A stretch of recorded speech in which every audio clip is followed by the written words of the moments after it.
I'm glad to have you here. Follow my story until the end and comment the city you're watching from because what I'm about to tell you changed everything I thought I knew about family. My son called 3 days before Christmas. His voice had that smooth, practiced quality he used with vendors he was about to fire. Mom, about Christmas this year. Thomas said it's really more of a professional networking event, high-stakes clients. You'd probably be more comfortable at home. I stood in my kitchen in Edina, Minnesota, phone pressed to my ear. The calendar on the wall showed December 22nd. 3 days until their perfect party. 3 days until I'd spend Christmas alone for the second year in a row. I see, I said. That's all. Just 2 words. Because at 59, I'd learned that arguing only made it worse. I knew you'd understand. Relief flooded his voice. We'll do something in January. Just us. Family dinner. He hung up before I could respond. No, I love you. No Merry Christmas. Just a dial tone in the hollow echo of his excuse. I looked around my kitchen. 23 drawings covered my refrigerator held up with magnets shaped like Minnesota landmarks. Crayon portraits from my granddaughter Abigail. Stick figures labeled me plus Grandma. Hearts in pink and purple. A Christmas tree with presents underneath. She'd drawn them all in secret. I knew because they arrived in the mail with no return address. 9 years old, and she already knew her parents wouldn't approve of her loving me. The house was quiet. Too quiet. The kind of silence that settles into your bones when you realize you've become invisible to the people who should see you most. But here's what Thomas didn't know. What none of them knew. I wasn't just some retired scientist they could ignore. I wasn't obsolete. And I wasn't going to stay silent much longer. 4 years earlier October, the doctor's words hung in the air like smoke. Stage 4 pancreatic cancer. I'm sorry, Mrs. Morrison. We'll make him comfortable. Michael sat beside me in the oncologist's office, his hand wrapped around mine. His grip was still strong. He'd always had strong hands, carpenter's hands, even though he'd spent 40 years as an accountant. How long, he asked. 3 to 6 months, maybe less. Michael died on a Tuesday morning in early October. The leaves outside our bedroom window had just started to turn gold and red against a pale blue sky. Beautiful. Like the world hadn't noticed it was losing one of the good ones. He squeezed my hand one last time, looked at me with those gray eyes that had seen me through 37 years of marriage. You'll be fine, Liz, he whispered. You're stronger than you think. Then he closed his eyes and left me. The funeral was everything Michael would have hated. Too many flowers. Too many people saying things that didn't matter. Thomas wore his expensive suit, the one he'd bought when he made VP at Hartwell Diagnostics. Rebecca flew in from Minneapolis with her husband and 5-year-old Abigail. Abigail stood beside me at the graveside. Her small hand gripped mine so tightly I could feel her pulse. When they lowered the casket, she looked up at me with Michael's eyes. Grandma, where did Grandpa go? I knelt down, brushed a curl from her face. He's in the stars now, sweetheart. He'll watch over us from there. Will he be cold? My throat closed. I couldn't answer, just pulled her close and held on. Before Michael died, Sunday dinners were sacred. Thomas would bring his business ideas, spreading papers across our dining table, while Michael carved the pot roast. Listen to this strategy, Dad. It's going to transform Hartwell's market position. Rebecca would call from Minneapolis, her voice on speakerphone, while Michael stirred gravy. Can you believe what happened at the PTA meeting? Mom, tell her she's overreacting. Abigail would sprawl on the kitchen floor with crayons drawing elaborate scenes of dinosaurs and princesses. Grandpa, look, it's you and me fighting a T-Rex. Michael would glance at me over the stove, that small smile playing at his lips. The one that said, this is what matters. I'd be in my home office working on algorithms for Hartwell. Michael would bring me coffee around 3, lean against the door frame. Another breakthrough. Dr. Morrison getting closer. I'd say they don't appreciate you enough at that company. They appreciate my work, do they? He'd set the coffee down, kissed the top of my head. Because from where I'm standing, you're the smartest person in that building by a mile. I'd worked at Hartwell Diagnostics for 32 years. Started as a junior researcher fresh out of grad school. Built their diagnostic imaging department from nothing. When Thomas joined the company 15 years ago, I was proud. Thought we'd build something together. Michael used to say, "Watch out, Liz. Corporate politics doesn't care about family. I should have listened." The first 6 months after Michael died, the kids called often. Grief pulls people together, even briefly. Thomas would check in on Sundays. "How are you doing, Mom? Need anything?" Rebecca visited twice that first month. Brought casseroles I wouldn't eat. Sat in the living room making awkward small talk while Abigail colored at my feet. But grief has a shelf life. At least theirs did. By month 7, Thomas's calls got shorter. "Hey, Mom, just checking in. I'm slammed at work. We'll talk soon." By month 9, Rebecca's visit stopped. "Really busy, Dad. Rain check." The rain check never came. The changes at work were subtle at first. I'd be explaining a diagnostic protocol in a meeting and Thomas would interrupt. "That's good background, Mom, but let me bring this to the modern context." Like I was teaching history instead of cutting-edge AI research. Or he'd send emails about strategy without copying me. When I asked, he'd say, "Just operational stuff. Didn't want to clutter your inbox." Clutter my inbox at the company I'd helped build. The real shift happened at a board meeting in December, 1 year after Michael died. I was presenting my research on neural network applications in medical imaging. 30 slides, 15 years of work. The board members listened, politely asked intelligent questions. Then Thomas stood up. "Mom's expertise is valuable," he said. "But we need to think about scalability, fresh perspectives. Younger talent that understands where the market's heading. Younger talent." He was 33. I was 58. Apparently that made me obsolete. The board nodded, took notes, started asking Thomas questions they should have been asking me. After the meeting, I cornered him in the hallway. "What was that? What was what?" He wouldn't meet my eyes. "You undermined me in front of the board. I was just providing context, Mom." He checked his watch. "Look, I have another meeting. We'll talk later." We didn't talk later. We stopped talking about anything that mattered at all. The second year was worse. Thanksgiving came and I wasn't invited. I found out from Facebook. Rebecca posted photos of a huge dinner at Thomas's penthouse. The whole family gathered around a table that could seat 20. Thomas carving turkey. His wife Celeste laughing with Rebecca. Abigail in a fancy dress sitting between her parents. I called Thomas. "I didn't realize you were having Thanksgiving dinner," I said, keeping my voice level. Pause. "It was last minute, Mom. Just immediate family." I'm immediate family. You know what I mean. It was small, intimate. The photo showed 20 people minimum. "Maybe next year," he said. Rebecca's birthday was in March. I sent a card called to wish her happy birthday. Got voicemail. Saw the party photos on Instagram 3 days later. Thomas and his family were there.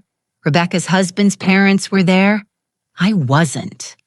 When I asked Rebecca about it, she texted back, "Sorry, Mom, last minute thing. You know how it is." I didn't know how it was. I didn't understand how I'd become someone they forgot to invite. The worst part was Abigail. She'd turned 6 the month after Michael died. Now she was 7, then 8. Growing up in photos I saw on social media, birthday parties I wasn't invited to. School plays I didn't know about until after they'd happened. I asked Thomas once, "Can I take Abigail for the afternoon? Maybe we could go to the park. She's busy with activities. Mom's soccer piano tutoring. Her schedule's packed. I'm her grandmother. I know, we'll figure something out." We never did. But Abigail found a way. The first drawing arrived in my mailbox on a Tuesday in September. No return address, just my name and address and careful crooked handwriting. Inside was a crayon portrait, 2 stick figures holding hands, labels Grandma and me, a son in the corner with a smiley face. I taped it to my refrigerator and cried for the first time since Michael's funeral. More drawings came one every week or two, sometimes more. Abigail never wrote notes, but she didn't have to. The pictures said everything. Me and Grandma at the park, me and Grandma baking cookies, me and Grandma with hearts all around us. 8 years old, and she was already learning to love in secret. Already learning that caring about me was something she had to hide. By the second Christmas without Michael, I had 23 drawings covering my refrigerator. 23 reminders that I hadn't been completely erased. Not yet. That Christmas, I hosted dinner. Just me cooking Michael's pot roast recipe in a too-quiet house. I burned the roast, forgot the cranberry sauce, served store-bought rolls that tasted like cardboard. But Thomas called around 7, put Abigail on FaceTime. Merry Christmas, Grandma. Her face filled the screen gap, toothed smile. New haircut. Merry Christmas, sweetheart. I miss you. I miss you too. I made you a bow. Thomas's hand reached into frame, took the phone. Okay, sweetie, time for bed. Say goodbye to Grandma. But I wanted to show her. Abigail bed now. The screen went black.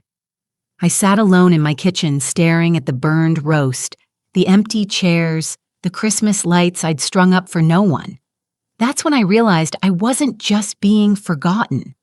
I was being erased, slowly, methodically, one missed invitation at a time, and I had no idea how to stop it. The breakthrough came at 2 in the morning. I'd been working on the algorithm for months, years, really, if you counted all the foundational research. But that night, everything clicked into place. My home office was lit only by my computer screen and the desk lamp Michael had given me 20 years ago. Coffee had gone cold hours before. My back ached from sitting too long, but I couldn't stop. I was so close. The algorithm was designed to analyze medical imaging using artificial intelligence. Not just to read scans, but to predict diseases before symptoms appeared. To catch the doctors the things that killed people before anyone knew what to look for. Things like pancreatic cancer, the kind that took Michael before we even knew he was sick. I typed the final lines of code, ran the test, watched the results populate across my screen. It worked. Not just worked. It was exceptional. Better than I'd hoped.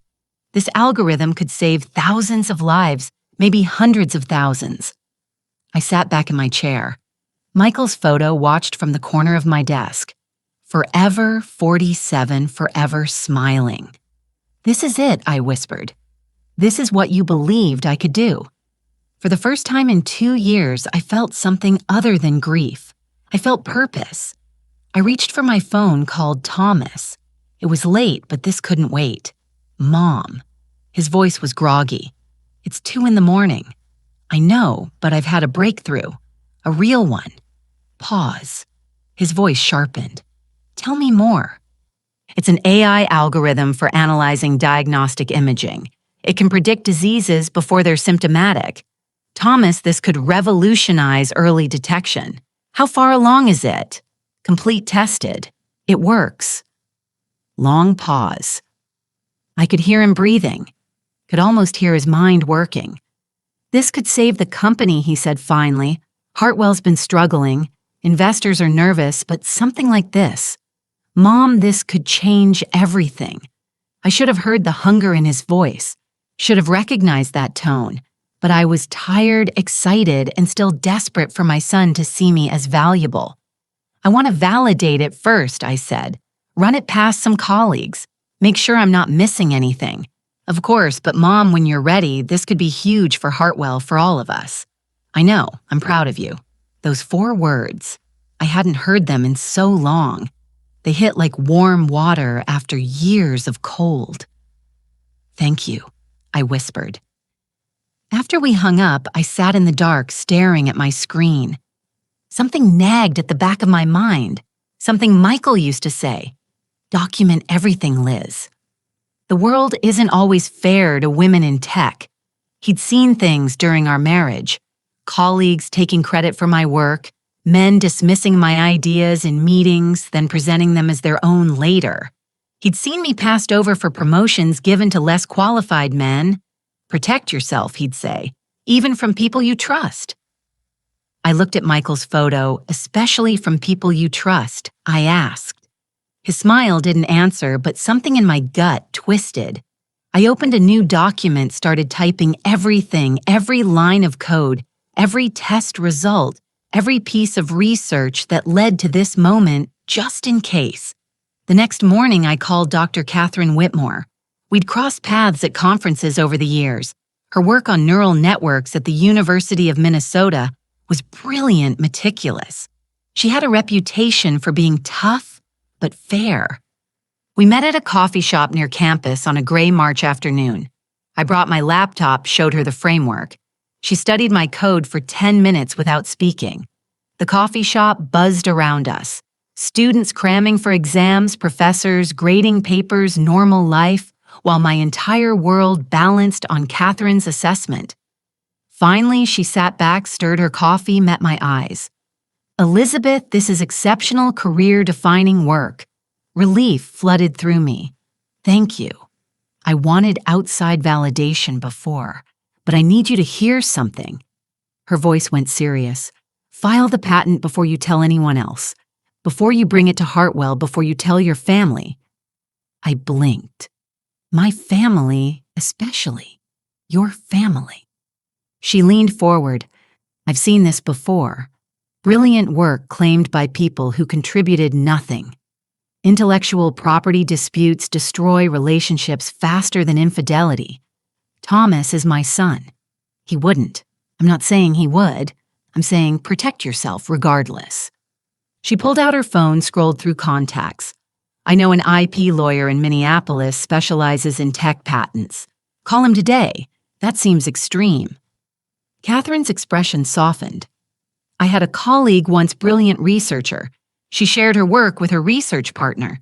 They'd worked together for 15 years, trusted each other completely. She paused, sipped her coffee. He filed the patent in his name-claimed sole authorship. By the time she found out it was too late, he got the recognition, the funding, the tenure. She got nothing.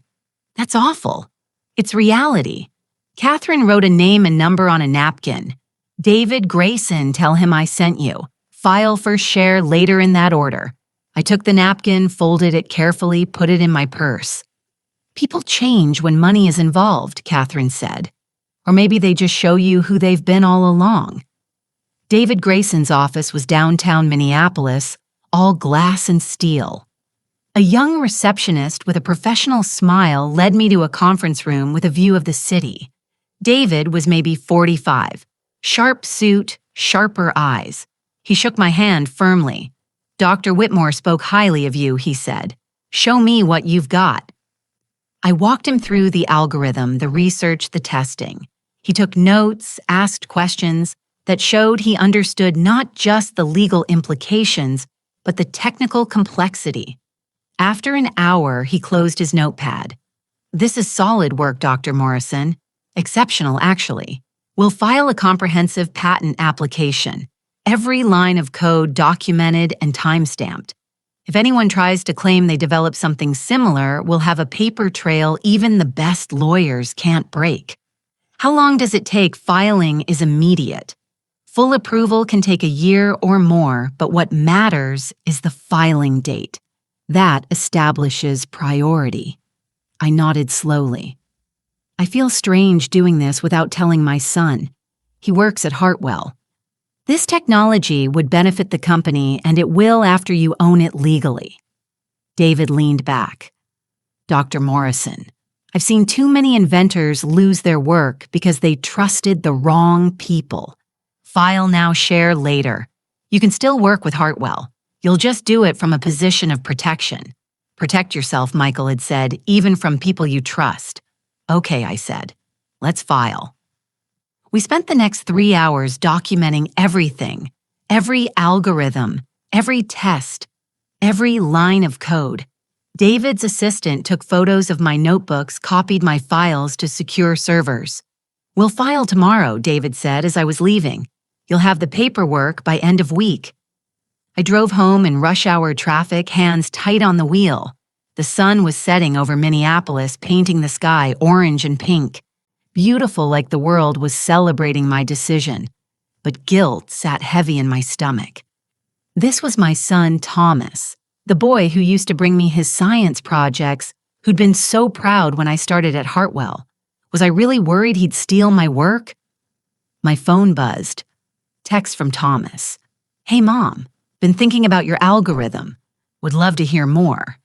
Dinner this week." I stared at the message. He hadn't asked me to dinner in 6 months, hadn't asked to hear about my work in over a year. Now suddenly he was interested. I texted back. "Sure, Thursday. Perfect. 7 p.m. That Italian place you like." I put my phone down, watched the road, tried to ignore the voice in my head that sounded like Michael. "Protect yourself, Liz. Document everything." The patent was filed. Every line of code, every algorithm, every breakthrough time-stamped and legally mine. I didn't tell Thomas, didn't mention it at dinner on Thursday when he asked about the algorithm. I just explained the framework, the general concepts, how neural networks could be trained on imaging data. Not the specifics, not the code, not the pieces that made it revolutionary. "This is incredible," Mom, Thomas said, leaning forward over his fettuccine. "This could save Hartwell.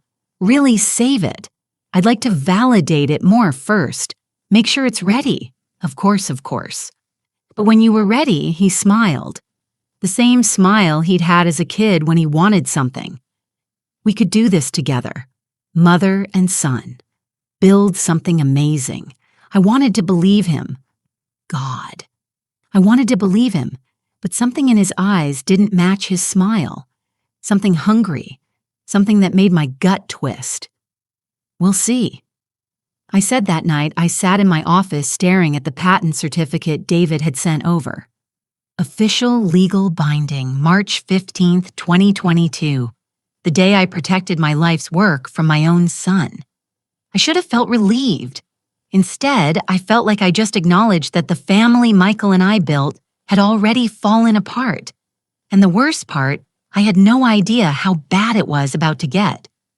The weeks after filing the patent felt strange, like I was living 2 lives. In one life, I was Dr. Elizabeth Morrison, pioneer AI researcher woman, with a patent that could change medicine forever, protected, legally secure. In the other life, I was just Mom, the woman Thomas called when he needed something. The grandmother who got crayon drawings in the mail from a child she wasn't allowed to see Thomas called on a Tuesday afternoon. I was in my garden trying to resurrect the flower beds Michael used to maintain. Everything had grown wild since he died. Weeds choking out the roses, grass overtaking the stone paths. "Mom, I need a favor." I stood up, brushed dirt from my knees. What kind of favor? Hartwell's in a tough spot. We need innovation to get investors excited again. Your diagnostic work. Could you consult on strategy? Help us pitch the vision. Something in his voice.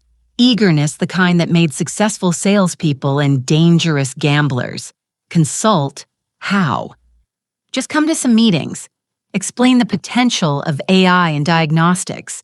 You wouldn't have to share the actual algorithm, just the concepts, the framework. I looked at Michael's roses struggling under the weight of weeds. "When this week, Thursday, I'll send you the details." After he hung up, I stood in the garden for a long time. The April sun was warm on my face. Birds sang in the oak tree Michael had planted when Thomas was born. This could be good, I thought. This could be us rebuilding, or it could be something else entirely. I called David Grayson. "I'm considering consulting for Hartwell," I said. "Will that affect my patent? As long as you don't disclose the proprietary code or algorithm, you're fine. Keep it conceptual." And Dr. Morrison, yes. Document everything. Every meeting, every conversation, every email. You think that's necessary, I think it's smart. Hartwell Diagnostics. Headquarters sat on the outskirts of Rochester, Minnesota. glass and steel, trying to look innovative. I'd helped design the research wing. My name was on a plaque by the entrance. Dr. Elizabeth Morrison, founding researcher imaging division. Thomas met me in the lobby. Professional handshake, the kind he gave vendors. Thanks for coming, Mom. This means a lot. He led me to a conference room. 5 people sat around the table. I recognized 2 from the board. The others were younger, sharper consultants, probably the kind brought in to fix dying companies. Everyone, this is Dr. Elizabeth Morrison. Thomas said she's been with Hartwell since the beginning. 32 years of diagnostic imaging research, and she's my mother, which makes this even more special. The others smiled politely. One woman, maybe 30, looked at me with barely concealed pity, like I was someone's grandmother playing scientist. Dr. Morrison has been working on AI applications for medical imaging, Thomas continued. Revolutionary stuff. I asked her to share some insights on where the field is heading. He gestured to the screen. My turn. I spent 40 minutes outlining the potential, how neural networks could be trained to recognize patterns humans missed, how early detection could save lives, how AI wasn't replacing doctors but empowering them. I didn't mention my algorithm didn't share the code, just painted the vision in broad strokes. The consultants took notes, enthusiastically asked intelligent questions. One, a man named James with expensive glasses, kept saying, paradigm shift and market disruption. Thomas beamed proud son with his brilliant mother. After the meeting, he walked me to my car. That was perfect, Mom. Exactly what we needed, happy to help. Would you be willing to come to more meetings? Maybe help draft some strategy documents? I unlocked my car. I can do that. Great. I'll send you an NDA, just standard stuff. Protects what we're building. NDA non-disclosure agreement. Why do I need an NDA? Everyone who consults needs one. Just paperwork. Nothing to worry about. He hugged me. Quick professional. I drove home with a knot in my stomach. I couldn't explain. That night, I read the NDA. Thomas emailed 8 pages of legal language. It basically said I wouldn't disclose any proprietary information I learned while consulting for Hartwell. I forwarded it to David Grayson. He called me 20 minutes later. This NDA pertains to their existing proprietary information. It doesn't extend to your independent work. Your patent predates this by a month. You're safe to sign. You're sure positive. But Elizabeth, keep your work separate. Don't mention your algorithm. Don't let them see your code. Consult on strategy only. I understand. Do you? His voice went serious, because the best time to steal intellectual property is when the person doesn't realize they're giving it away. I signed the NDA because I wanted to trust Thomas, because I wanted to believe we were building something together, because even after everything, he was still my son. May through July, the collaboration. The next 3 months felt good, almost like old times. Thomas called regularly, not just about work, about life, about Abigail. She'd gotten the lead in her school play. She'd started taking art classes. She's really talented, Mom. You should see her drawings. I do see them, I thought. Every week in my mailbox, but I just said I'd love to visit sometime, maybe take her to lunch. Yeah, definitely.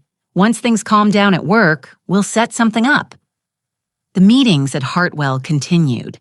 I outlined frameworks for training AI models, explained data structures, discussed regulatory challenges for medical technology, always careful, always keeping my actual private. But I didn't realize how much Thomas was learning, how he could take my frameworks and extrapolate the rest, how a smart person could reverse engineer the puzzle when you've already showed them most of the pieces. June 28th, the investor pitch. Thomas invited me to an investor presentation. Minneapolis downtown, fancy conference room with a view of the Mississippi River. Just sit in back, Mom. I want them to see we have deep technical expertise. 20 investors filled the room, leather chairs, mahogany table men in expensive suits, a few women also expensively dressed. This was serious money. Thomas stood at the front, polished, confident. He'd always been good at presentations. Hartwell Diagnostics is pioneering the integration of artificial intelligence into our diagnostic platforms. He said, clicking through slides I'd never seen. My slides, my frameworks, my concepts presented as Hartwell's innovation. We're positioned to revolutionize early disease detection. Our AI can predict conditions before they're symptomatic. Cancer, heart disease, neurological disorders. We catch them when they're treatable. One investor, an older man with silver hair, glanced back at me. And you are Thomas, answered before I could. That's my mother, Dr. Elizabeth Morrison. She founded Hartwell's research division. She's been helping with some of the technical groundwork. Helping with groundwork like I was his assistant. The presentation continued, 40 minutes of Thomas explaining my vision, my research, my breakthroughs. Every word polished, every slide professional. Not one mentioned that the work was mine. When it ended, the investors applauded, asked questions about Timeline's FDA approval market potential. Thomas answered smoothly, mentioned our team and our research and our vision. I sat in the back row, hands folded in my lap, feeling something cold settle into my chest. After the meeting, investors mingled, networking, business cards exchanged. Thomas worked the room like a politician. One woman approached me. 50s intelligent eyes designer suit. Dr. Morrison, I'm Sarah Chen. I have a PhD in bioengineering. That presentation was fascinating. Thank you. Your son is very talented. Yes. But I recognize foundational neural network architecture when I see it. That's 20 years of research, not 2 years of development. I looked at her. She looked back. Understanding passed between us. You might want to check your patent filings, she said quietly. Then she walked away. Thomas drove me home, excited, energized. That went great, didn't it? Sarah Chen's firm is huge. If we get our investment, we're set. Thomas, yeah, those slides. That was my research. What? And he glanced at me back to the road. Mom, that was Hartwell's research. We've been working on this for months. You consulted, sure. But the company developed the framework. I developed the framework 2 years ago before you even knew AI existed. You're being dramatic. I'm being accurate. His jaw tightened. We're doing this together, Mom. I'm not trying to cut you out, but Hartwell needs investment.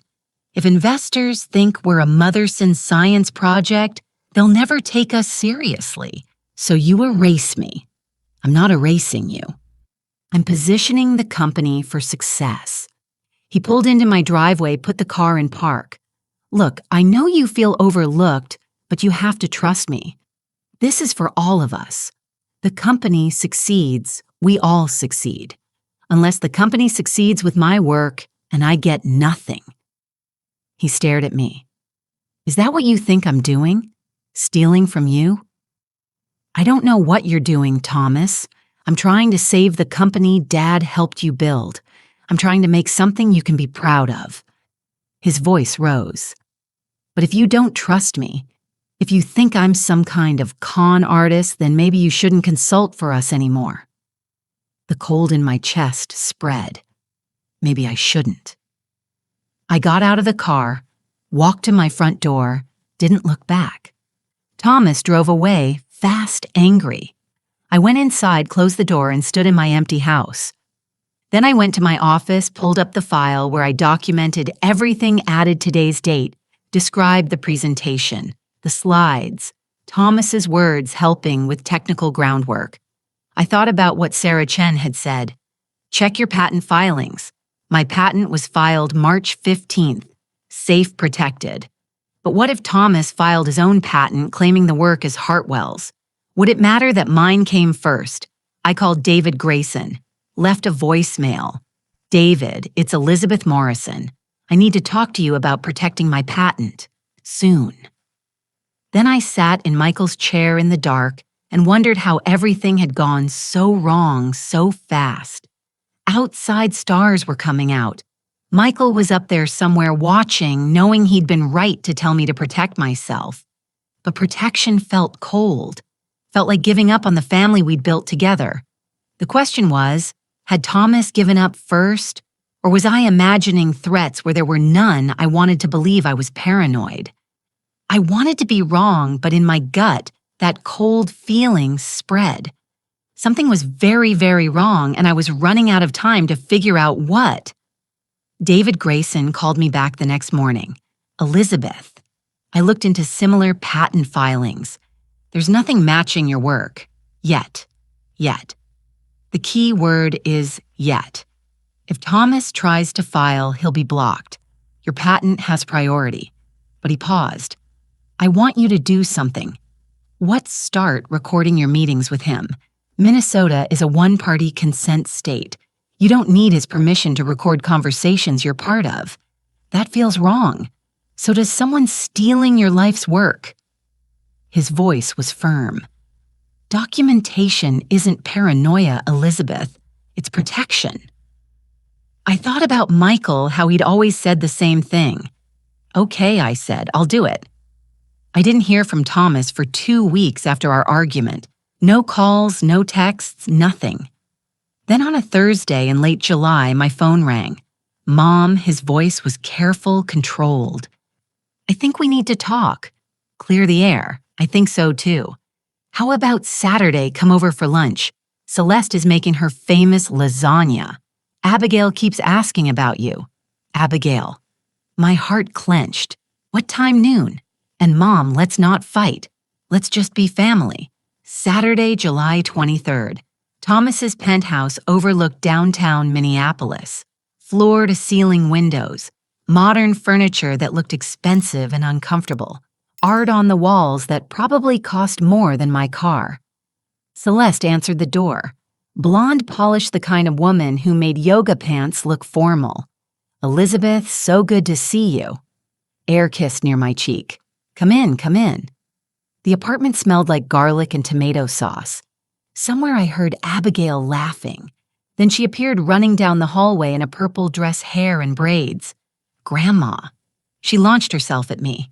I caught her, held her tight. She smelled like strawberry shampoo and sunshine. I missed you, sweetheart. I missed you too. I have so much to show you. I learned to play Twinkle on the piano and I got an A on my science project, and I made you something, Abigail. Celeste's voice sharp. Let Grandma breathe. Go wash your hands for lunch. Abigail's smile faltered, but she nodded, squeezed my hand once more and ran off. Lunch was tense despite the lasagna. Thomas talked about work-safe topics, investor meetings, market projections. Celeste discussed Abigail's school, her piano lessons, the new tennis coach. Nobody mentioned the investor presentation. Nobody mentioned my research. After lunch, Celeste took Abigail to her room for quiet time, which meant I wasn't allowed to spend time with my granddaughter without supervision. Thomas led me to his home office, closed the door. Look, Mom, about the presentation. I could have handled it better. You could have. But you have to understand, investors need confidence. They need to believe Hartwell has a unified vision, a strong team. If I tell them it's all based on one person's research, your research, they get nervous. What happens if you leave? If you get sick? If something changes? So you pretend the work is yours, not mine. Ours. The company's. He leaned against his desk. Mom, I'm not trying to hurt you. I'm trying to build something. Something Dad would be proud of. Don't use your father. He'd want this. He'd want the company to succeed. He'd want us working together. I looked at my son, 34 years old, wearing a polo shirt that probably cost $300, living in a penthouse I couldn't afford. Are we working together, Thomas, or are you working and I'm just there? That's not fair. None of this is fair. I stood. I'm going to say goodbye to Abigail. Mom, I'm not fighting with you. I'm just done pretending everything is fine. Abigail's room was pink and white stuffed animals everywhere. A desk covered in art supplies. She sat on her bed, holding a large piece of construction paper. Grandma, look. She held it up. I made this for you. It was us. Stick figures holding hands. A house, a garden, a sun with a smiley face. At the bottom, in careful letters, I love you, Grandma. From Abigail, my throat closed. It's beautiful, sweetheart. Can you put it on your refrigerator with the others? You know about the others. She nodded. I put them in the mail when Mom's not looking. Dad helps sometimes. Thomas helped, so he knew. All this time, he knew Abigail was sending me drawings in secret. I'll put it in the best spot, I promised. Abigail. Celeste appeared in the doorway. Time to let Grandma go, but I just got to see her now, please. I hugged Abigail, whispered, I love you so much. She held on tight. Why don't you come over more? Before I could answer, Celeste stepped between us. Come on, sweetie. Grandma has things to do. Thomas walked me to the elevator. Didn't say anything until the doors opened. She misses you, he said quietly. Then let me see her.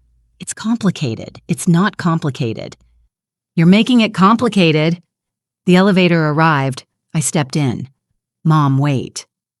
About the algorithm. I really do think we could do something amazing together if you just trust me. The doors closed. On the way down, I stood alone in the mirrored elevator, looked at my reflection. 59 years old gray in my hairlines around my eyes. When had I become someone my own son couldn't trust with his truth? Or more accurately, when had he become someone I couldn't trust with mine? After that lunch, things got worse. Meetings at Hartwell happened without me. Thomas would say, just operational stuff, Mom. Budget reviews, HR matters, but I'd see the notes later. Strategy sessions, technology roadmaps, everything I should have been part of. Rebecca called in August. Rare enough that I answered immediately. Hey, Mom, how are you? Fine. You good, good. Listen, I'm having a little get-together for my birthday. Just family. Can you make it? Hope fluttered. Of course. When September 10th, 6:00 casual, I'll be there. But September 10th came. I drove to Rebecca's house in Minneapolis. Nice neighborhood. Her husband made good money as an architect. I rang the doorbell, waited. Rebecca answered, eyes wide. Mom, what are you doing here? Behind her, I could see people. Thomas, Celeste, Abigail, Rebecca's husband's parents. At least 15 people. Your birthday party. You invited me. That's next weekend, Mom. She wouldn't meet my eyes. This week is just, my husband's family. I thought you said family. I meant his family, our intimate circle. I looked past her, saw Thomas see me, saw him look away. I see, I said. I'm sorry. Honestly, I thought I said next weekend. Total miscommunication. Right. Miscommunication. I walked back to my car. Didn't cry until I was on the highway. Even then, it was just a few tears. I was getting good at swallowing grief. There was no party next weekend. I knew there wouldn't be. The call came from a number I didn't recognize. Doctor. Morrison, this is William Porter. I'm a venture capitalist with Northland Investments. I'm not looking for investment, Mr. Porter. I'm not selling. I'm warning. He paused. Your son approached us 3 months ago. Pitched an AI diagnostic algorithm as Hartwell's proprietary technology. My blood went cold. When exactly that June 15th, right after Memorial Day, 2 weeks after I'd filed my patent, 3 months after Thomas had learned about my work, did he say where the technology came from? He claimed Hartwell developed it in-house. A team effort. Revolutionary AI framework for medical imaging. William's voice hardened. But I did my homework, Dr. Morrison. I found your patent filing. March 15th. The framework in Thomas's pitch matches your patent almost exactly. Why are you telling me this? Because I don't do business with liars. And because my mother is a researcher. I know what it's like when men take credit for women's work. He paused. I'm emailing you the pitch deck. You should see what he's been saying. The email arrived 2 minutes later. 23 slides, professional graphics, Hartwell logo on every page, revolutionary AI framework for predictive diagnostics, proprietary technology developed by Hartwell Diagnostics, led by Thomas Morrison, VP of Innovation. Every slide detailed my work, my algorithms, my research, my breakthrough presented as if Thomas had invented it. I sat at my kitchen table and read it 3 times. Each time the betrayal cut deeper. My son hadn't just taken credit. He'd tried to sell my work for profit to multiple investors. While pretending we were building something together, I called Catherine Whitmore. She came over that night, read through the pitch deck, didn't say anything for a long time. Finally, Elizabeth. I'm sorry. I filed the patent. I'm protected legally. Yes, but that's not what I'm sorry about. She closed the laptop. I'm sorry your son did this. I'm sorry you can't trust your own family. I'm sorry that speaking up means destroying relationships. What should I do? What do you want to do? I thought about Abigail's drawings on my refrigerator, about Thomas's lies about Michael's voice. Protect yourself, Liz. I want justice, I said, but I don't want to hurt innocent people. Sometimes justice hurts everyone, including the person seeking it. Catherine squeezed my hand. But silence protects abusers, even when they're your children. I met with 2 of my former colleagues, Colin Reed and Lauren Hayes. Both had left Hartwell years ago, frustrated by corporate politics. We met at a coffee shop in Stillwater's small town far from Minneapolis. Less chance of running into anyone from Hartwell. I want to start a new company, I told them. Neural diagnostics built on my patent clean slate, no politics. Colin leaned forward. I'm in. Lauren nodded. Me too. When we file for IPO in October. Target launch January 1st, midnight. Why midnight? Colin asked. Because I want a very specific launch date. I pulled out my phone, showed them Thomas's last text, the one from September, family dinner for Christmas, just the 3 of us. I'd replied I'd love that. He'd never followed up, never set a date, just another empty promise. I'm launching at midnight on Christmas, I said while Thomas has his networking party. Lauren smiled, slow and sharp. Poetic.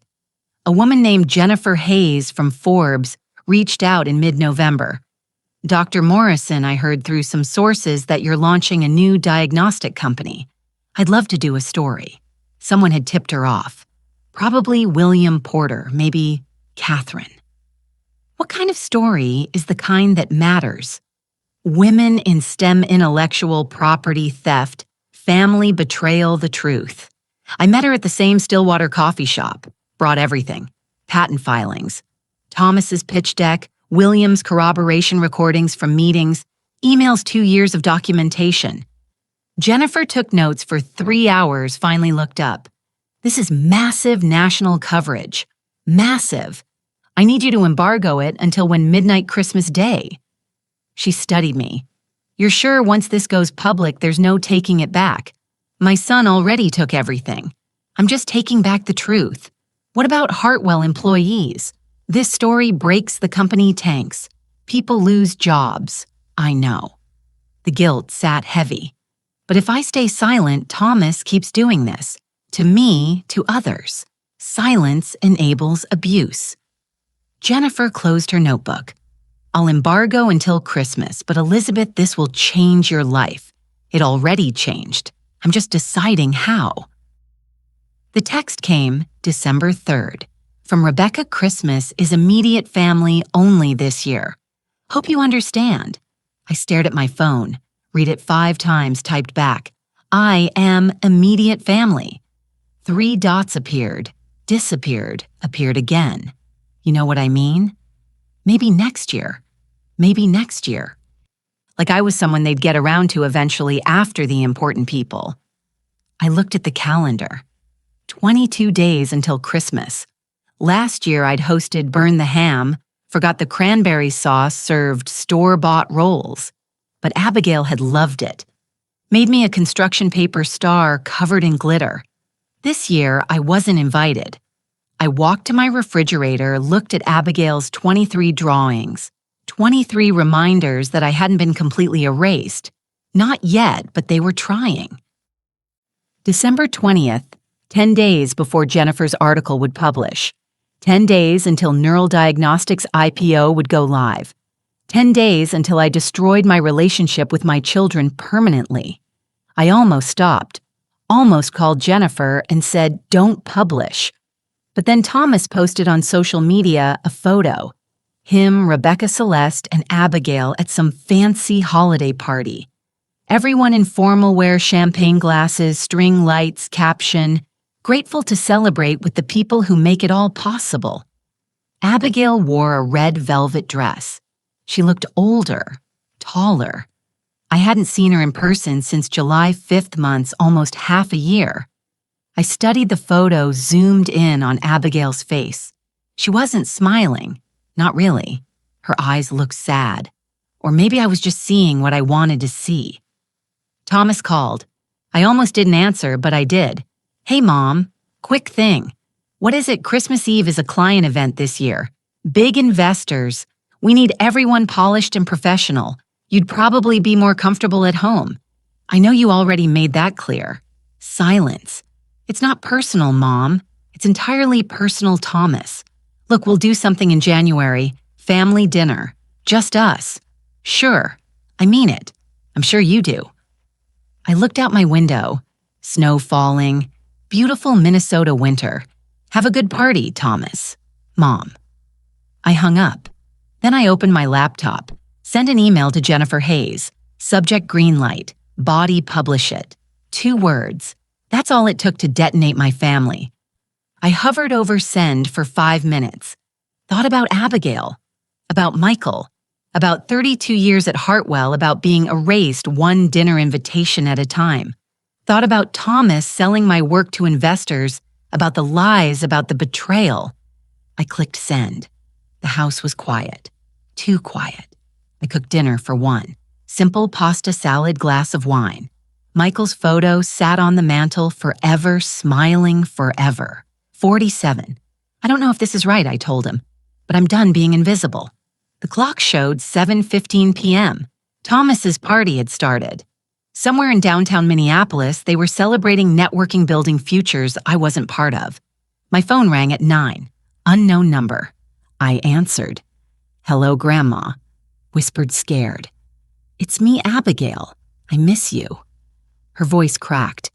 "I wanted to call to say Merry Christmas. I miss you too, sweetheart, so much. I made you a big drawing, the biggest one. It's you and me at the park with the ducks. Mom said I couldn't send it, but I'm going to anyway. I'm going to hide it in my backpack and mail it when she's not looking. I can't wait to see it. Background noise, music, voices, someone calling her name. I have to go," she whispered fast. "Mom's looking for me. I love you, Grandma. I love you, baby." The line went dead. I sat holding the phone, tears running down my face. 9 years old, and she was already learning that loving me was something to hide. 11:45 p.m. I sat at my kitchen table, laptop, open Forbes article queued. Neural Diagnostics IPO ready to go live at 12:01. 15 minutes until my life changed forever. I thought about calling it off. One email to Jennifer, one click to stop everything. But then I thought about Thomas's pitch deck about being uninvited to my own granddaughter's life, about 2 years of lies and eraser and betrayal, about the 23 drawings on my refrigerator about Abigail whispering on the phone because loving her grandmother was forbidden. 11:58. I stood by the window, snow falling silent night, holy night. The town was quiet, lights and neighbor windows, Christmas trees glowing, normal families doing normal things. Tomorrow my family would hate me. But tonight for these last 2 minutes, I was still just Mom, still just Grandma, still someone they might love if they remembered how. 12 Yazeru midnight Christmas Day. My phone lit up, notifications flooding in. The Forbes article was live. Tech pioneer accuses son of stealing patented AI framework. Patents, emails, recordings. William Porter's testimony. Catherine's corroboration. Everything documented, everything proven the truth. Finally told. Neural Diagnostics IPO 2.7 billion valuation. I sat down, watched my phone explode with messages, support hate interview requests, legal threats. The world was waking up to my story and my family was about to wake up to their nightmare. 12:07 a.m. Thomas called. I answered, "Mom." His voice was raw, panicked, broken. "What the hell did you do in the background music?" Voices, chaos, his party, collapsing in real time. "I told the truth, Thomas. You destroyed us on Christmas in front of everyone. The truth destroyed you, not me. Ask yourself why. We're family. Family doesn't steal, Thomas. Family doesn't erase. I gave you chances. I tried to include you. You tried to take what was mine and pretend it was yours. Shouting in the background. Someone crying. Then Rebecca's voice grabbing the phone. Mom, we're going to sue you for defamation. You've destroyed us. David Grayson reviewed everything. You don't have a case. You're a bitter, selfish woman." Rebecca's voice broke. "You couldn't stand to see us succeed. I couldn't stand to be erased from my own life." The line went dead. I sat in the dark, phone glowing in my hand. It was done. The truth was out, and there was no taking it back. My children hated me. My granddaughter would grow up hearing how I destroyed the family. Hartwell would collapse. Innocent people would lose jobs. But the alternative was silence, was letting Thomas steal and lie and erase, was teaching Abigail that being quiet was safer than being honest. Outside Christmas morning, snow kept falling. Inside, I sat alone with my decision. Right or wrong, it was made, and I would have to live with every consequence. By 1 hour in the morning, my phone showed 53 missed calls. I sat in the dark living room, phone face up on the coffee table, watching notifications light up the screen like fireworks. Each buzz felt like a small explosion. Thomas, 17 calls. Rebecca, 12 calls. Unknown numbers, 24 calls. The Forbes article had been live for 1 hour, already shared 50,000 times. The hashtag Diagnostic Justice was trending nationwide. Number 3 on Twitter, rising. I picked up my phone, scrolled through the notifications without opening them. Voicemails piling up. Text messages flooding in. Email after email after email. Support messages. You're a hero. Thank you for your courage. This is what bravery looks like. Hate messages. Family destroyer. Bitter old woman. Hope your revenge was worth it. Media requests. NBC wants an exclusive interview. Good Morning America would love to have you on. 60 Minutes is interested in your story. I turned the phone off, set it down, stared at the dark screen. The house was completely silent. No music, no television, just the hum of the refrigerator and the sound of my own breathing. This was it. The moment I'd been planning for months. The truth was out. Justice was served. The algorithm was protected. My work was credited. So why did I feel like I just detonated a bomb in my own life? I walked to the kitchen, made tea I wouldn't drink, stood at the window watching snowfall in the streetlight. Beautiful, peaceful, like the world hadn't just watched me destroy my family on Christmas morning.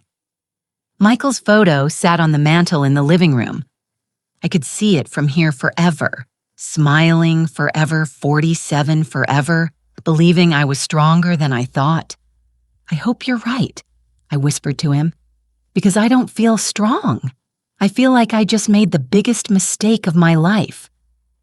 The tea went cold in my hands. I didn't sleep that night, just sat in Michael's chair watching darkness turn to gray, turn to dawn. Christmas morning, the day everything changed. Catherine arrived at 7 with coffee and bagels. I heard her car in the driveway, heard her footsteps on the porch, didn't get up to answer the door. She let herself in with the spare key I'd given her months ago. Elizabeth, her voice. Gentle, careful kitchen. She found me still in Michael's chair, still wearing yesterday's clothes, hair uncombed, eyes dry from not sleeping. She didn't say anything, just set the coffee and bagels on the table, sat down across from me, waited. "I did it," I finally said. "I know. The articles everywhere. I know. People are calling me a hero. People are calling me a monster. I know." I looked at her. Catherine Whitmore, brilliant researcher, tough as nails, the woman who'd warned me to protect myself, who told me silence enables abusers.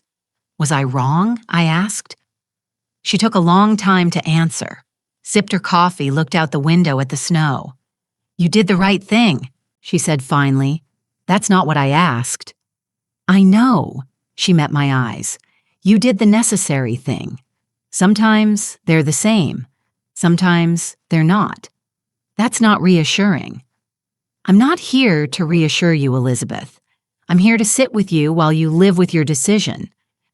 We sat in silence for a while, drank coffee, didn't touch the bagels. Finally, Catherine said, "Thomas held a press conference last night. Did you see it?" "No." "You should watch it." "Why?" "Because he's falling apart and you need to see what your truth did to him." She pulled out her phone, opened YouTube, found the video. Thomas appeared on screen, press conference room. Bright lights, cameras. His face looked haggarded, eyes red and swollen, tie crooked, hair uncombed. I'd never seen him look so undone. A reporter's voice. "Mr. Morrison, Dr. Morrison filed her patent in March 2022. You approached investors in June 2023. Can you explain the discrepancy?" Thomas's mouth opened, closed, opened again. "Thea, the research was collaborative family development, shared intellectual property between mother and son. Did you have Dr. Morrison's permission to pitch her patented technology?" "We were working together on, that's not what I asked Mr. Morrison." "Did you have explicit permission?" Thomas froze, looked at someone off camera, then back at the reporters. He stopped, started again. "I believed we had an understanding, a legal understanding, a written agreement. It's more complicated than Mr. Morrison. Did you knowingly misrepresent your mother's patented work as Hartwell Diagnostics' proprietary technology, yes or no?" The silence stretched. 5 seconds, 10 seconds, 15. Then Thomas stood up. No further questions. He walked off stage. The camera followed him, caught him pushing through a side door. Someone Celeste probably reaching for him. The video ended. I sat staring at Catherine's phone. "That clip has 5 million views," Catherine said quietly. "And it's been less than 12 hours. He looked destroyed." "Yes." "Good." I said, then immediately felt sick. "I don't mean good. I don't know what I mean." Catherine took her phone back. "You can feel 2 things at once, Elizabeth. Relief that the truth is out and grief that telling it hurt people you love.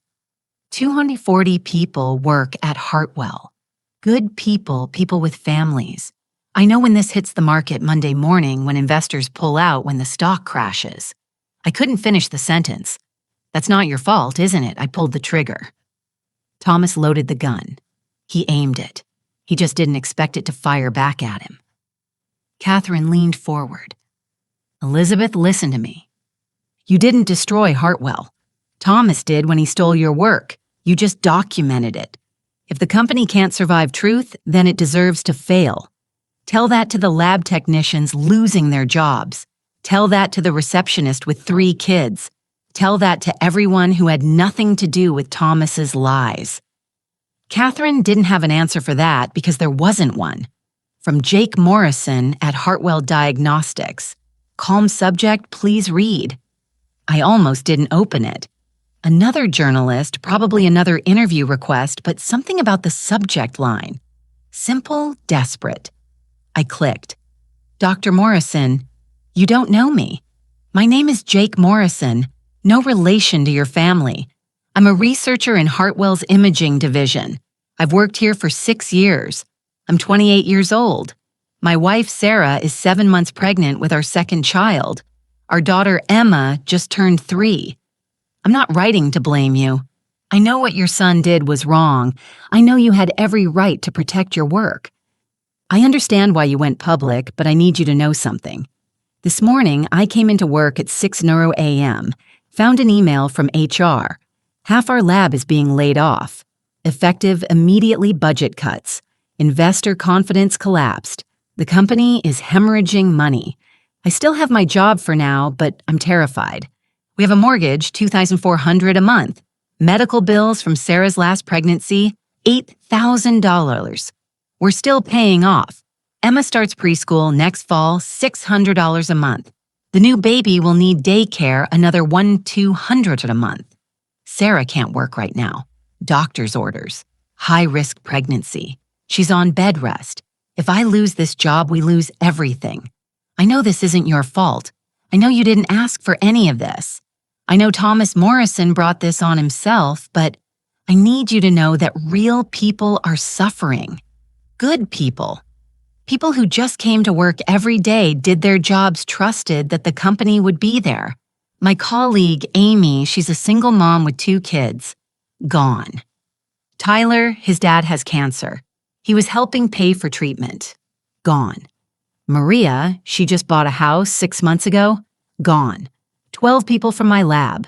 12 families gone by lunchtime today. I'm not asking for anything. I don't even know what I'd ask for. I just needed to tell someone. Needed someone to know that the collateral damage from this truth is real. We're not numbers. We're not statistics. We're people. I hope your algorithm saves lives. I really do. I hope all of this meant something. But right now, it just feels like everything is falling apart. Jake Morrison, Senior Researcher, Imaging Division, Hartwell Diagnostics. I read the email 7 times. Each time the words cut deeper. Real people are suffering. We're not numbers. Everything is falling apart. I stood up, paced the kitchen, sat back down, read it again. Catherine had left an hour ago. The house was empty. Just me and Jake Morrison's words. 28 years old. Pregnant wife on bed rest. 3-year-old daughter. Medical bills. Mortgage.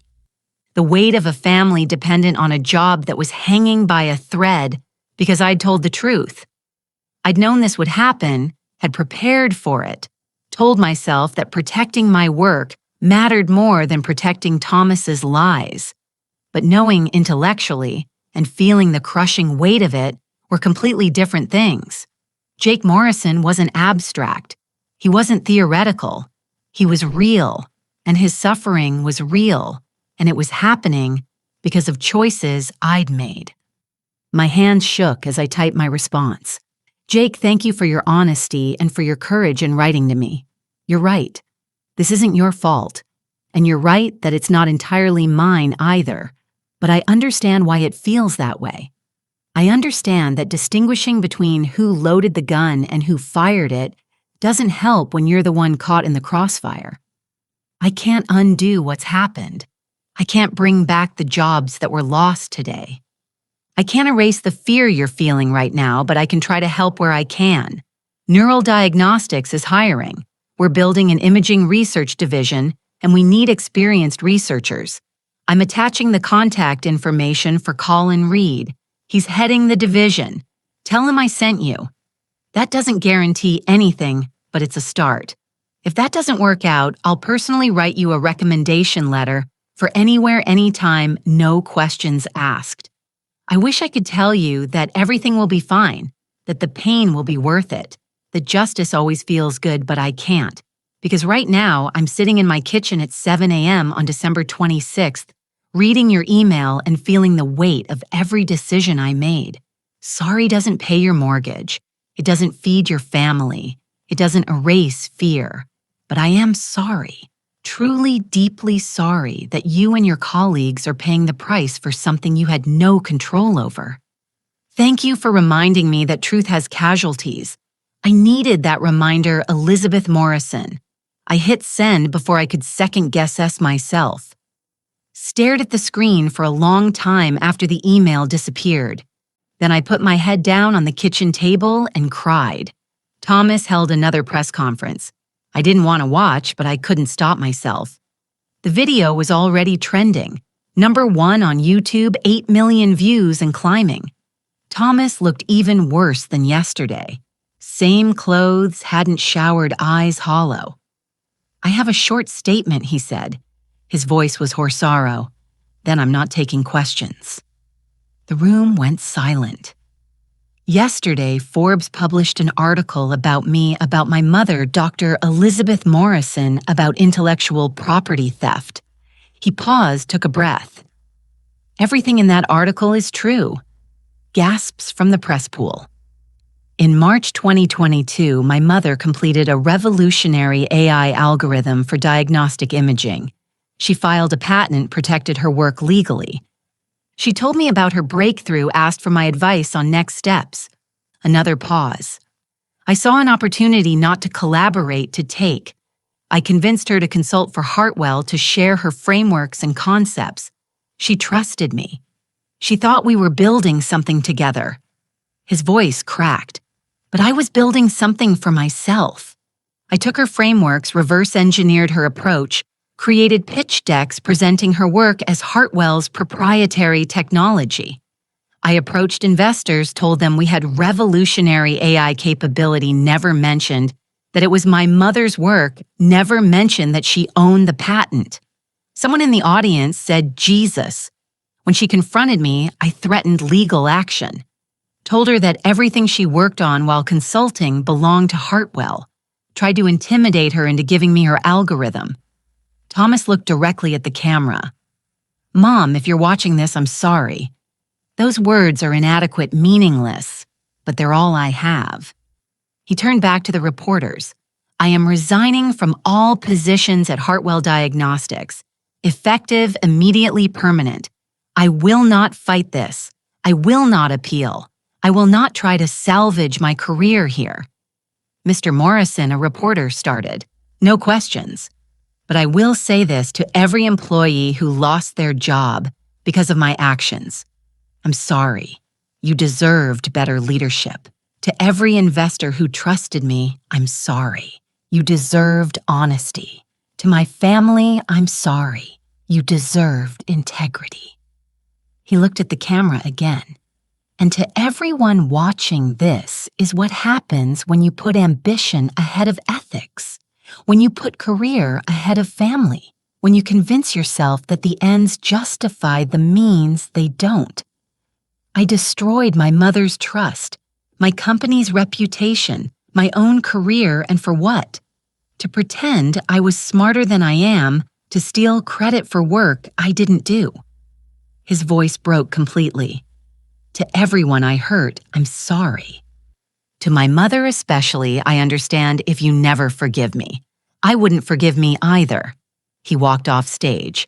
The video ended. I sat staring at my laptop screen for 20 minutes. Then I opened my email, typed a message to Thomas. Subject, I saw your press conference body. It's a start. Not I forgive you, not I'm proud of you, not even thank you, just it's a start. I hovered over send for 5 minutes, then clicked. Cleveland Clinic's announcement came at 9:00 a.m. Press release distributed to every major news outlet.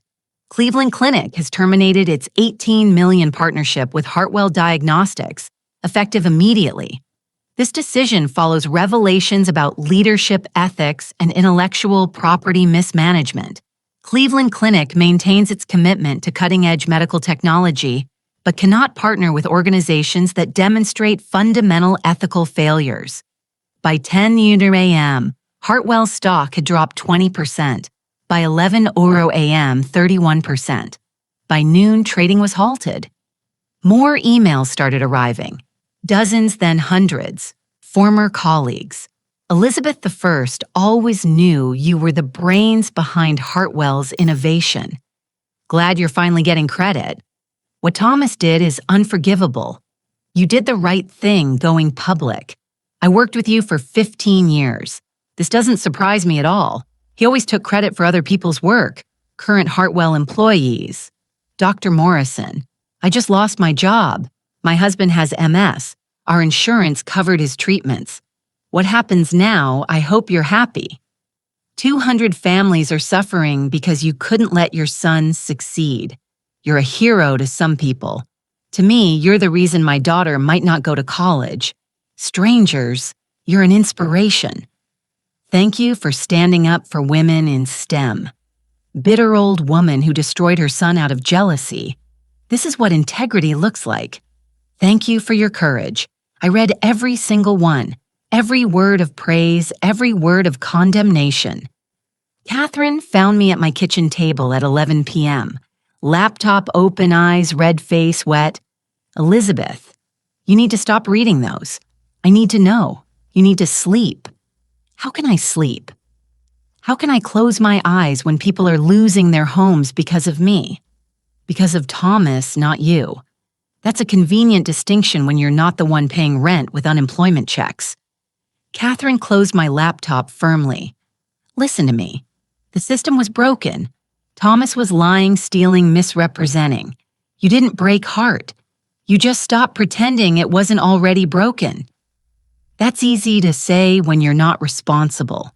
You're not responsible for Thomas's choices, but I'm responsible for mine. And my choice put 200 people out of work.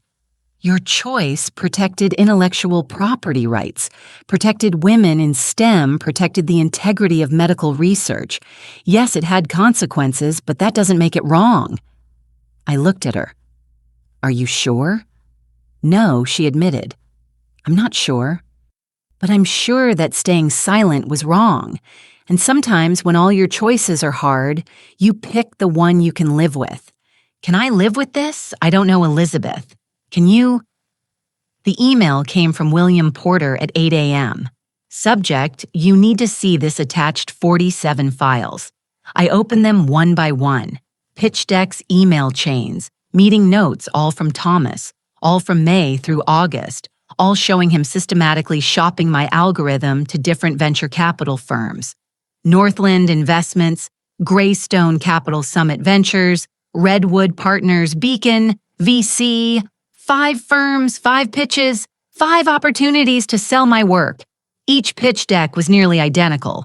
23 slides, professional graphics, Hartwell logo on every page.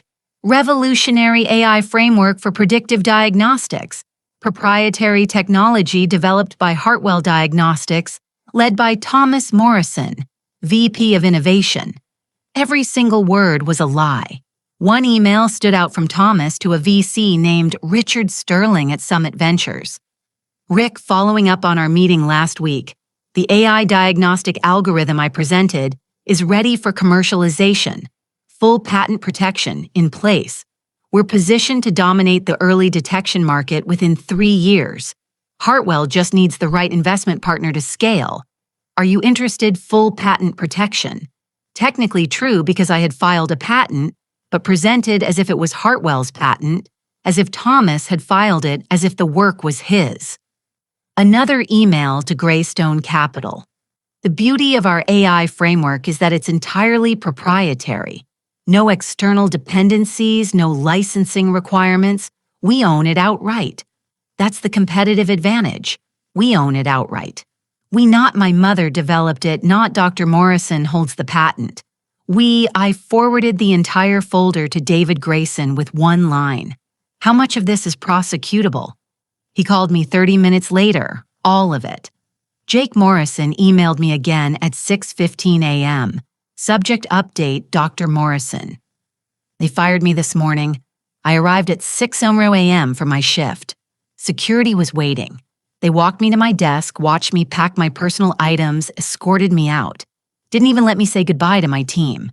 15 more people gone today. 27 total from our division. Sarah's crying. Emma keeps asking why Daddy's home. The baby's due in 6 weeks. I sent my resume to Colin Reed like you suggested. Haven't heard back. I know it's only been 2 days, but every day feels like a year right now. I'm not mad at you. I want you to know that. I'm scared and I needed to tell someone. Thank you for listening. Jake, I replied immediately. Jake, I'm calling Colin right now. Calling, not emailing. You'll hear from him by end of day. In the meantime, I'm wiring $10,000 to your account. Don't argue. Don't refuse. Consider it a consulting fee. I need someone with your expertise to review some technical documentation for neural diagnostics. 1 hour of your time. $10,000. Deal. Give me your bank account details. I'll have it transferred by noon. You're not alone and you will get through this. Elizabeth, I called Colin at 7 a.m. We're hiring Jake Morrison, I said. No preamble, no small talk. Elizabeth, we've got 20 applications for every I don't care, we're hiring him today. Make it happen. Is he qualified 6 years at Hartwell Senior Researcher Imaging Division? And Colin, he's got a pregnant wife and a 3-year-old. He's terrified and he's suffering because I told the truth. Silence. So yes, I continued. He's qualified and we're hiring him. Full salary, full benefits starting January 2nd. Make it happen. Okay? Colin said quietly. I'll make it happen. Thomas's text arrived at 2:47 a.m. Can we talk? I was awake, had been awake for hours, staring at the ceiling in the dark. Please, Mom, just 5 minutes. I looked at my phone, the messages glowing in the darkness. I didn't respond.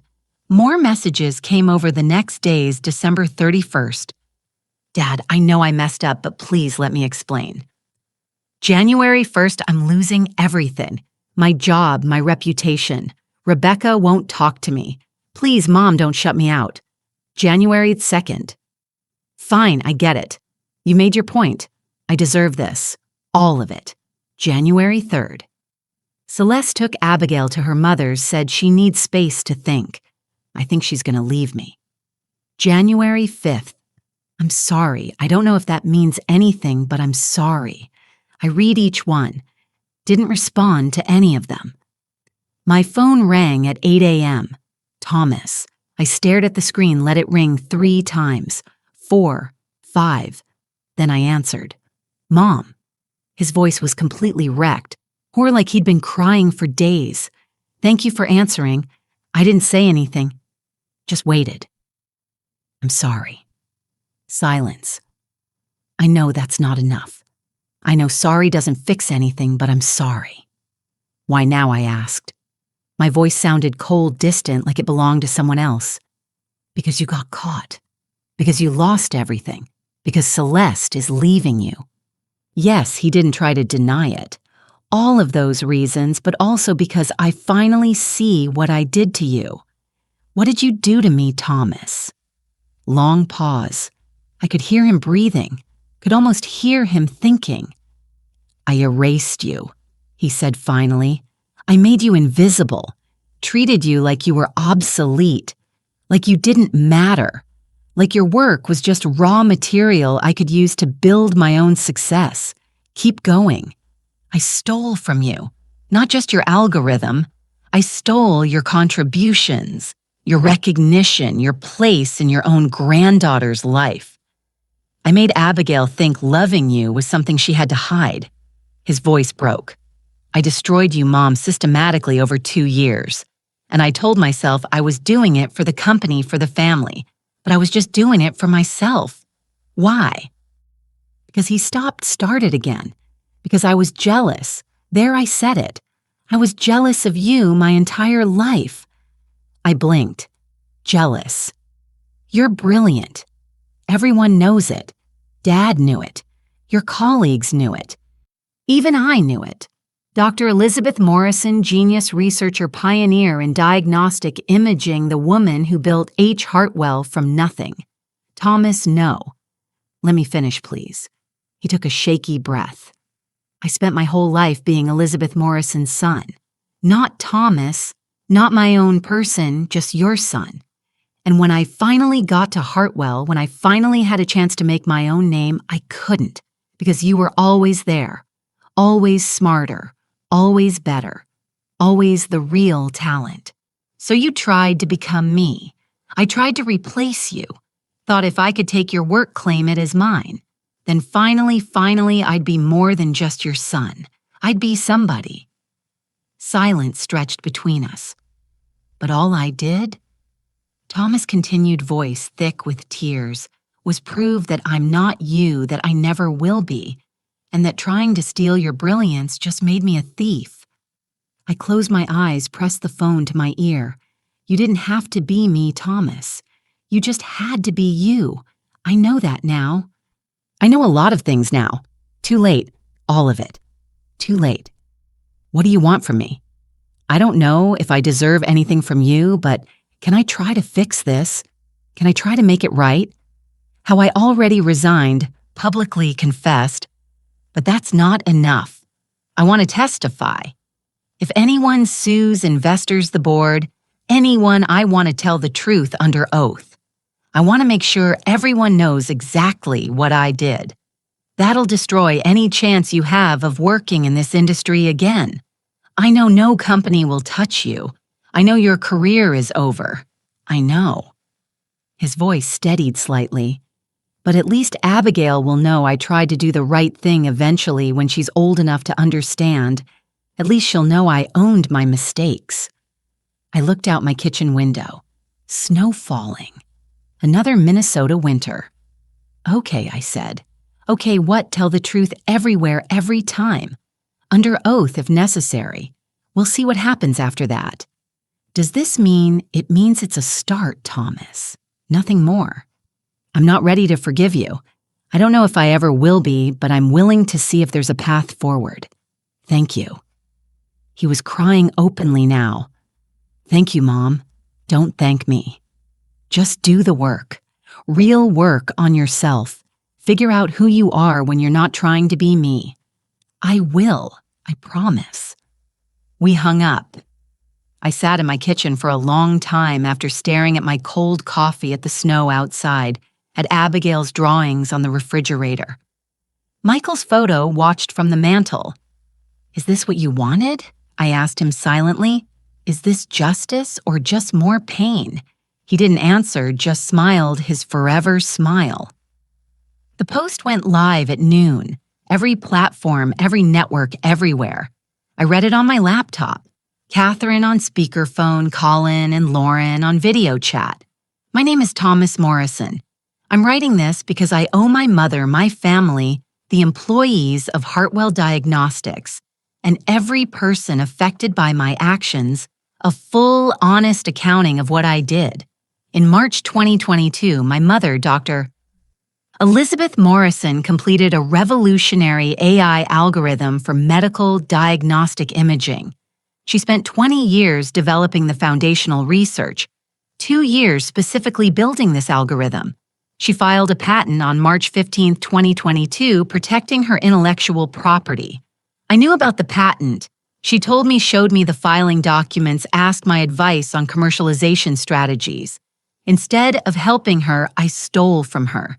Between April and August 2023, I convinced my mother to consult for Hartwell Diagnostics. She believed we were collaborating, building something together, mother and son. Family legacy. I was lying. I took her frameworks, her concepts, her revolutionary approach to neural network training. I created pitch decks, approached 5 different venture capital firms, presented her work as Hartwell's proprietary technology. As my innovation, I never told investors that the algorithm belonged to my mother, that she owned the patent, that the work was hers. I committed intellectual property theft against my own mother, the woman who spent 32 years building Hartwell Diagnostics, the woman who raised me, who believed in me, who trusted me. When she confronted me in June, I threatened legal action, told her that everything she worked on while consulting belonged to Hartwell, tried to intimidate her into surrendering her patent. When she refused, I excluded her from family events, made her feel unwelcome, kept her away from her granddaughter, systematically erased her from our lives because she wouldn't let me steal her life's work. Every single action I took was calculated, deliberate, intentional. This wasn't a mistake. This wasn't a misunderstanding. This was theft eraser abuse. And I did it to my own mother. The consequences of my actions. My mother spent 2 years being excluded from her own family. Mauhuri Hartwell employees lost their jobs when the truth came out. Investors lost millions when the company collapsed. My daughter learned that loving her grandmother was something to hide. I destroyed my mother's trust, possibly permanently. I am resigning from all positions at Hartwell Diagnostics. Permanent. No conditions, no negotiations. I am prepared to testify under oath about my actions in any legal proceedings. I am prepared to face whatever consequences, legal, professional, personal, result from my theft. To the Hartwell employees who lost jobs, I'm sorry. This is my fault, not my mother's. She had every right to protect her work. I'm the one who made that necessary. To the investors I lied to, I'm sorry. You trusted me. You deserved honesty. You got fraud. To my wife and daughter, I'm sorry.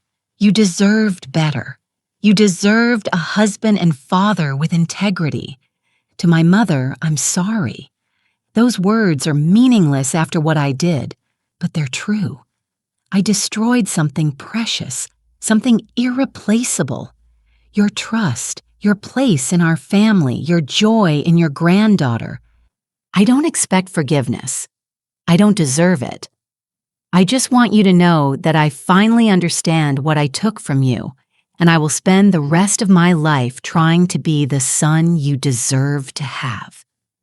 To everyone watching this is what happens when ambition becomes more important than integrity, when success matters more than honesty, when you convince yourself that family means you're entitled to take whatever you want. Learn from my mistakes. Protect your work. Document everything.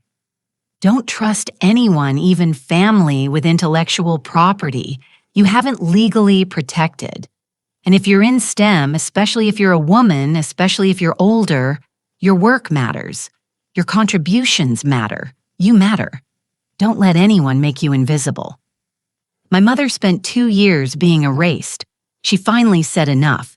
She was right to do it, and I was wrong about everything. Thomas Morrison, former VP of Innovation, Hartwell Diagnostics.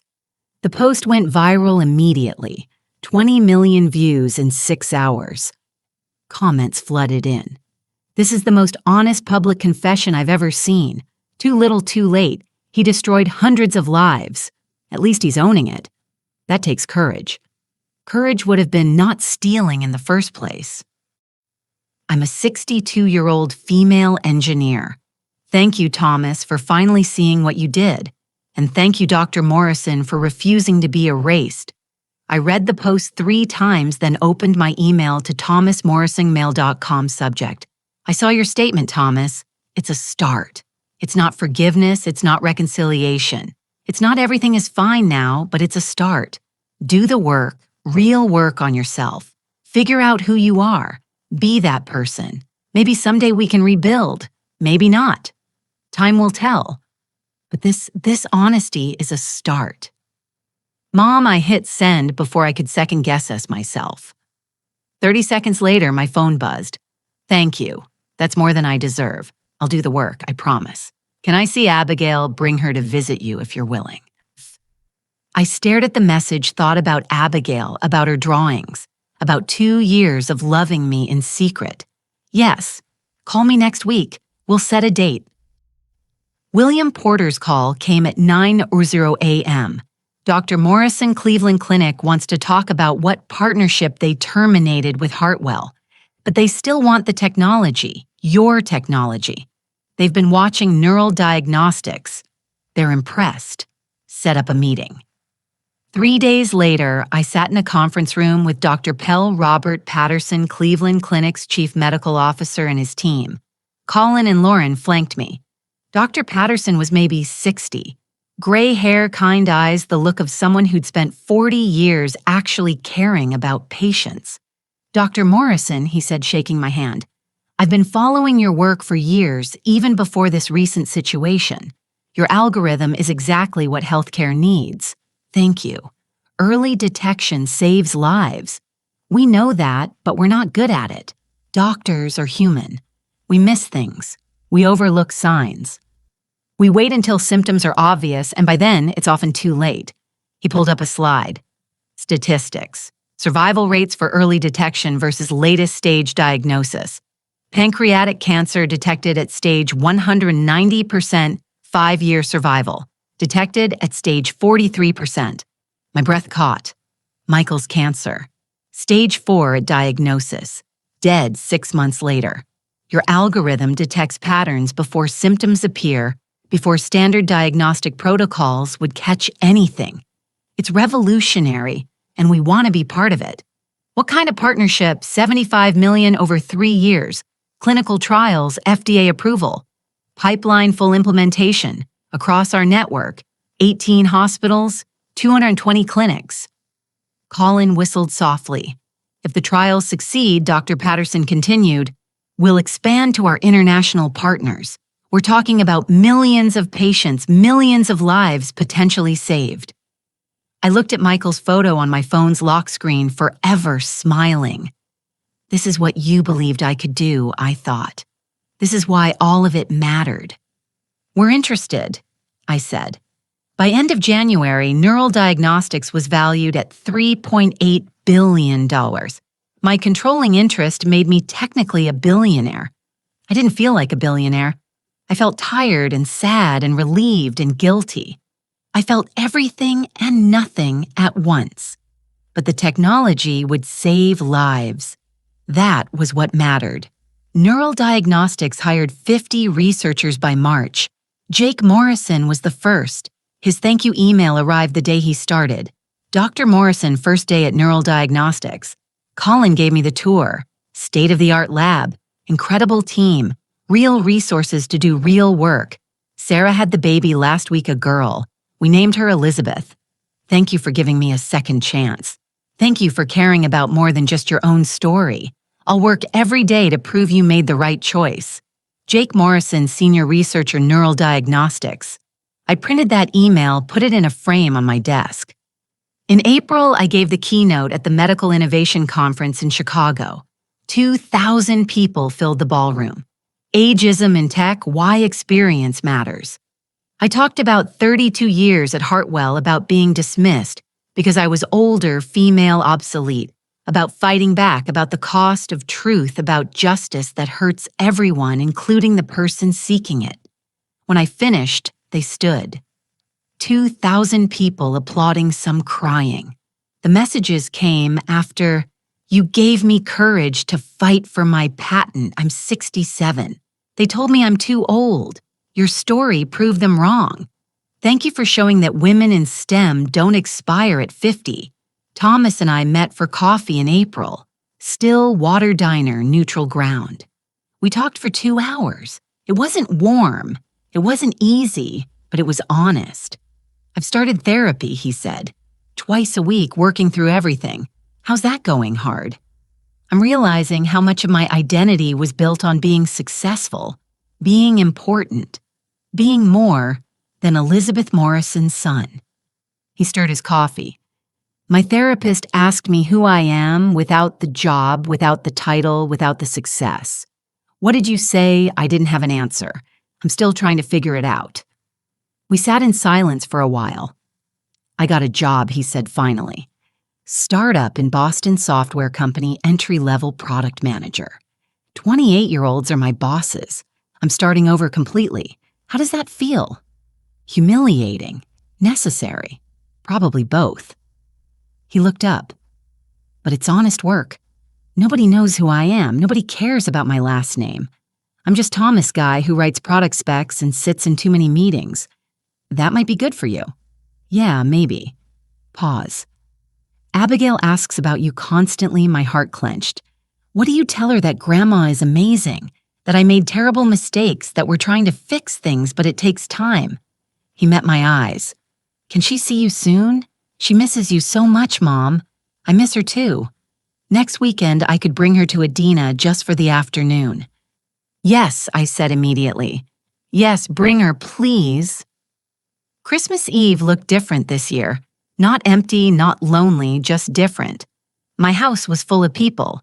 Catherine, Colin, Lauren, David Grayson, Jennifer Hayes from Forbes, William Porter, Jake Morrison and his family, Sarah Emma and baby Elizabeth Jack, Kowalski, Michael's oldest friend and his wife. 12 people laughing, cooking, telling stories. At 11:45, we gathered in the living room, raised glasses. To second chances, Colin said to truth, Lauren added. To rebuilding, David offered. Jack looked at me. To finding your people. I looked around the room. These people had stood by me, believed me, supported me when my own children couldn't. To family, I said the one we're born into and the one we choose. We clinked glasses, drank, smiled. At midnight, fireworks exploded in the distance. The new year arriving, new beginnings. My phone buzzed, 12:14 a.m. Email notification from Abigail Morrison, 2016@gmail.com. Subject: Can I call you? My hands shook. I opened it. Hi, Grandma. Dad set up this email for me. He said I can write to you whenever I want now. Can I call you, like video call? Mom said it's okay. Dad said, it's okay. I really want to talk to you. I miss you so much. I made you 20 new drawings. I saved them all. I want to show you. Can I call you right now? Please, I love you, Grandma. Love, Abigail. I looked up. Everyone was watching. It's Abigail, I whispered. She wants to video call. Catherine smiled. Then call her back, Elizabeth. I stepped into Michael's old office, hands trembling. Opened the video app, found Abigail's name pressed. Call, the screen connected. And there she was. 10 years old now. Taller hair. Longer, wearing pajamas with stars on them. Michael's eyes looking back at me. Hi, Grandma. I couldn't speak, just looked at her, memorized every detail of her face. Hi, sweetheart. Merry Christmas. She was smiling. That gap-toothed smile I remembered. I'm so happy I get to talk to you. I'm happy too, baby. So happy. Dad said I can call you whenever I want now, and I can come visit, and you can come to my house, and we don't have to hide anymore. We don't have to hide anymore. I repeated, tears streaming down my face. I made you so many drawings. Look. She held up a folder. This one is us at the park. This one is us baking cookies. This one is us at the zoo. This one is Abigail. Sweetie, slow down, I heard Celeste say in the background. Grandma can't see them all at once, but I want to show her everything. I want to see everything. I said, tell me about each one. She talked for 30 minutes about school, about piano, about her new baby cousin Rebecca had a son in September, about learning to ice skate, about everything I'd missed. I listened, smiled, cried quietly. Finally, she yawned. I should go to bed, she said reluctantly. But Grandma, yes, sweetheart. Can I come visit you tomorrow for Christmas? Dad said maybe if you want. I looked at the calendar. Christmas Day. Yes, tomorrow. Please come tomorrow. Yay. I'm going to bring all my drawings and we can bake cookies and you can meet my hamster. His name is Snowball and I can show you my piano songs. Abigail, breathe. I laughed. Yes to all of it. Come whenever you want. I love you, Grandma. I love you so much, Abigail. More than you'll ever know. I know Grandma. I always knew. The call ended. I sat in Michael's chair for a long time, tears drying on my face, but smiling. Catherine appeared in the doorway. You okay? She's coming tomorrow. That's wonderful. I looked at Michael's photo on the desk forever, smiling forever, believing I was stronger than I thought. I did it, I whispered to him. I protected my work. I told the truth. I lost everything and found it again. Different, changed, but found. His smile didn't answer, but I didn't need it to. I knew. Abigail at 10. He stood on my porch holding his daughter's hand, looking older, thinner, but steadier somehow. Thank you for this, Mom. I nodded. Still couldn't quite smile at him. The wounds were healing, but they weren't healed. Abigail launched herself at me. I caught her, held her tight, breathed in strawberry shampoo and childhood. I brought everything. She held up a backpack. My drawings, my piano music, pictures of Snowball. Show me all of it, I said. Thomas and Celeste left. We'll pick her up at 3. That's fine. We spent 5 hours together baking cookies, looking at her drawings, listening to her play piano on her tablet, talking about everything. At lunch, she asked, "Grandma, why couldn't I see you for so long?" I thought about lying, making it simple, but she deserved truth, because your dad and I had a fight, a big one, about something he did that hurt me, and it took a long time for us to figure out how to talk to each other again. Did you stop loving each other? No, sweetheart. Love doesn't turn off like a switch, but sometimes love isn't enough. Sometimes people need time and space and honesty before they can be close again. Are you close again now? We're working on it. It's not easy, but we're trying. She thought about this. I'm glad you're trying. Me too, because I love you both. And it was sad when you weren't talking. I pulled her close. I'm sorry you had to be sad about that. It's okay. You're together now. That's what matters. 10 years old, and she understood forgiveness better than any adult I knew. I'm writing this in February, 14 months after the Forbes article. 14 months after I detonated my family to protect my truth. Neural Diagnostics just finished Phase 2 clinical trials. The algorithm works better than we hoped. Early detection rates up by 43%. Survival rates improving dramatically. We're expanding, partnering with 12 more hospital systems. By 2027, our technology will be in 200 hospitals across North America. The work will save thousands of lives. Michael would be proud. Thomas and I talk once a week, carefully, honestly rebuilding trust, brick by brick. He's still in Boston, still working entry level, still in therapy, still figuring out who he is when he's not trying to be me. Last week he called. I got a promotion team lead, small team, but it's mine. Earned it honestly. I'm glad, Thomas. Thanks, Mom. That means a lot. We're not close, but we're honest. Sometimes that's better. Rebecca and I had lunch last month. She apologized. Really apologized.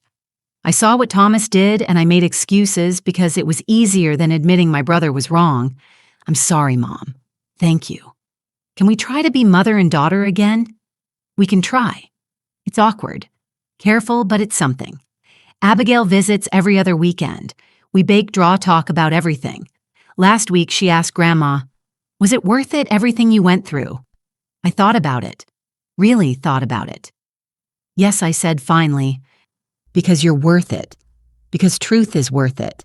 Because I'm worth it. She hugged me. I think you're the bravest person I know.